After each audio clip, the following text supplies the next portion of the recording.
Yo, what's up, everybody? I hope all is well. Shout out to you guys. If you're subscribed, subscribe. If you're not, just subscribe, bro. Like, it's easy, bro. We talk nothing but sports here, dog. Well, really football more so than anything. However, it's not what you're here for. You came for the Broncos. Like I said, hey, like, comment, and subscribe. Big on going back and forth in the comments of what your vision is. This is my vision for the Broncos. So yeah. So what? This is what I would do if I was the GM. I would trade back, obviously. Las Vegas is on the phone at number 12. Move back one spot, and we get in return pick 13, 77, 147, and 222. Now, prior to this, the Broncos, if you are a Broncos fan, you automatically already know realistically you only have 5 picks. That's not going to turn your franchise around. Obviously not. No way in hell it's going to turn your franchise around. Now, unless you hit on all 5 of those players, which is extremely rare. Shoot, even the Texans didn't hit on all of their players right away. So, you get what I'm saying?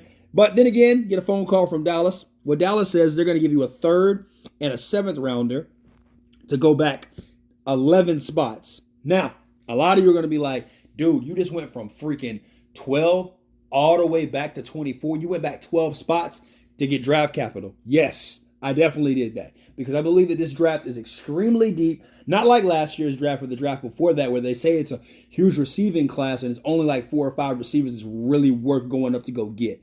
This is a draft class where I believe it's a lot of edge rushers, defensive players. Well, shoot, screw that. Just defensive players, good interior receivers, like just straight up X's and O's receivers. I really think this is a good draft, and I think this was going to set up the franchise for the Denver Broncos. All right, enough of the accolades. Let's see who I picked it first. At number 24, Jazon Newton, defensive line. Takes him right away from the Texans, who really want him probably more than anything. A lot of guys want Jazon Newton, but I think he falls to the Broncos at 24. This is perfect. Why not? You build that defensive line back up. End of discussion right then and there. You got to stop the run. That's what you do right there. I know a lot of you are going to be like, well, they're in the AFC West where you got the Austin Ecklers, the Josh Jacobs. Well, some of those guys are up for free agency, of course, obviously. The Pacheco's, the guy that runs like he's wearing Timberland boots for the Chiefs. I understand that. But yes, they are all pretty good running backs. They can go start anywhere in the league. They do all play in the AFC West. Now, with that being said, I add insult to more injury.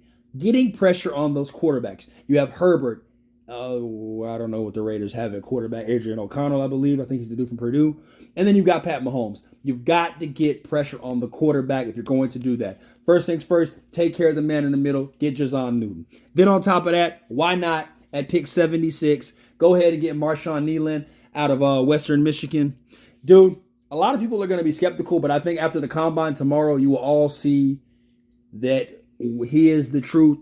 He is the way. He's not Jesus. I'm sorry. He is the light. He is the sun.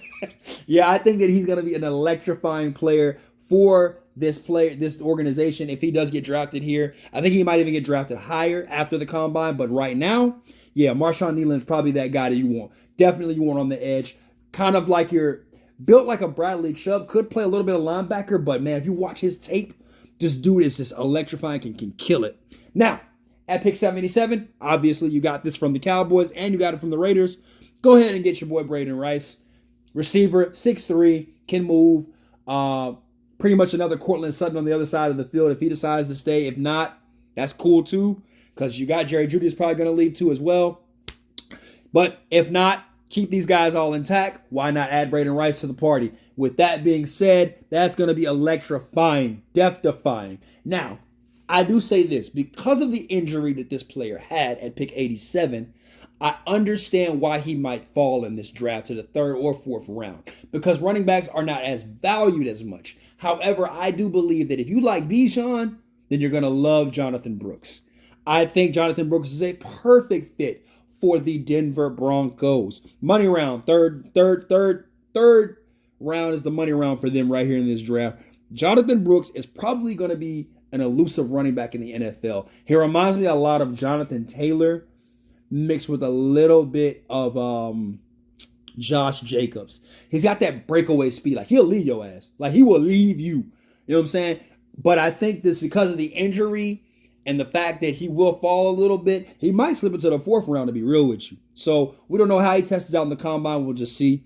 But I do like him there. I love him right there at that pick. Falls right to the Broncos. Now, go ahead and get your replacement. I said Pratt in the video with no trades. I like Jordan Travis, another guy who's going to be he's got an injury that pushed him back. But I mean, go ahead and grab him. Leader. All he did is win at Florida State. Basically rebuilt the program, him by himself. Pretty much, I think that this guy is going to really electrify a lot of players around him. A rally kind of guy. Doesn't mind starting from the bottom. Good to go. Can learn from Russ if Russ stays. If not, Sean Payton, offensive mind alone with adding Braden Rice and Jonathan Brooks, putting Jordan Travis in there as well in the mix. It's going to be fun to watch him just dial up plays left and right with that type of offense and that leader as well. Now, a lot of you were saying we got to get to the defensive side of the ball. I agree. Definitely. At pick 144, we addressed that. Jalen Simpson, corner out of Auburn, physical guy, opposite side of Patrick Surtain. Understand that side of the field will get locked up. They call him the police for a reason. I don't know if any of you ever watched the Auburn game, the LSU game, or the game against Georgia. Ladd McConkey had a problem with this guy. Malik Neighbors had a problem with this guy. Brian Thompson Jr. did not have a top problem with this guy, so I'm not going to hype him up like that. But I will say this, and in the Auburn game, in the Alabama game, pretty much every receiver that went in his direction had a problem. Even the game-winning touchdown was not in his direction or in vicinity. So Jalen Simpson is a really hands-on type corner. I really didn't get to see him in the Senior Bowl a lot. I didn't check for his name like that, I'm not going to lie. But I did watch him, his tape. I love tape more than anything, I'm not going to lie. So that's kind of where I saw him at, and I was like, why not go grab him? Easily. Done. Dub. Then, of course, we've already got Jazon Newton. Why not have the big boys in and out, flex them in and out, just like San Fran does? Bring in my boy Dwayne Carter, not Little Wayne, Dwayne Carter from Duke. Big run stopper, big pass. This boy, that big ass boy, be moving now like a Coke machine with legs. His hands are like flipping pizzas at Papa John's. It's just amazing, that hand work. It's just so good, and he gets good sense of gravity. Just a really scary guy, especially falling that far in the draft. Big ass dude, just got the Papa John hands. Papa John hands. I love it, man. I love it. Then, of course, on top of that, linebacker at Jalen Ford. Pick it obviously at 44, 46, and 47. Jalen Ford at linebacker. Why not? Go ahead and start rebuilding that linebacking core as well. At pick 7th round now, we got 221. Kingsley out of Florida, interior offensive lineman. Obviously, you watch the other mock. You got to start building in there. Got to get a guy that can pull, can run. Obviously, that's what Sean Payton wants to do. I know you guys pay attention to the passing, but he does want to run the ball as well effectively, too. Then on top of that, pick 237, we got this guy named Drake Stoops. Now, a lot of people don't really like Drake Stoops, obviously, from this here. And I think when if he gets invited to the combine, I think this man has a chance to really proclaim his ability and skills in this draft. And I really think that he can really electrify a lot of players around him because he just knows how to move the sticks. When you watch him in Oklahoma, he knew how to move the sticks. And that's what he was freaking good at. Just really good at moving the sticks and the chains. And he was just first down, need it, boom, get it.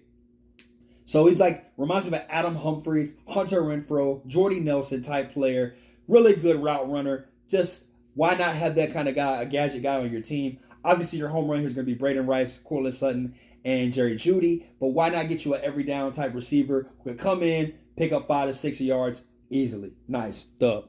And last but not least, to round it all up, Blake Watson out of Memphis. I really fell in love with him in the Shrine game. And then, of course, I loved him not the Shrine game, the Honolulu game. Whatever that game is that's played in Florida for the college kids. I don't know that game, but I know that. I know that he was good in that game. And then I watched him, of course, in the Senior Bowl. Him and Cody Schroeder out of Missouri.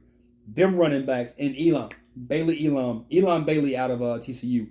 All three of those running backs really kind of showed up in that Senior Bowl, kind of built their stock up. So I really think he went from being undrafted to being drafted in the 7th round. I think he kind of reminds you of Gibson. out of Washington, where he can catch out the backfield, but he can also, run in between the tackles if need to. Kind of type running back. So something like that. But with that being said, guys, hey, if you're a Broncos fan, holla at me. If you're not and you just like football, let me know where I went wrong. Let me know where I went right. Talk to me, guys. Dive in them comments. Let's go. And of course, I do reply back. I might take a few days, but I will reply back, bro. So holla at me, guys. Peace.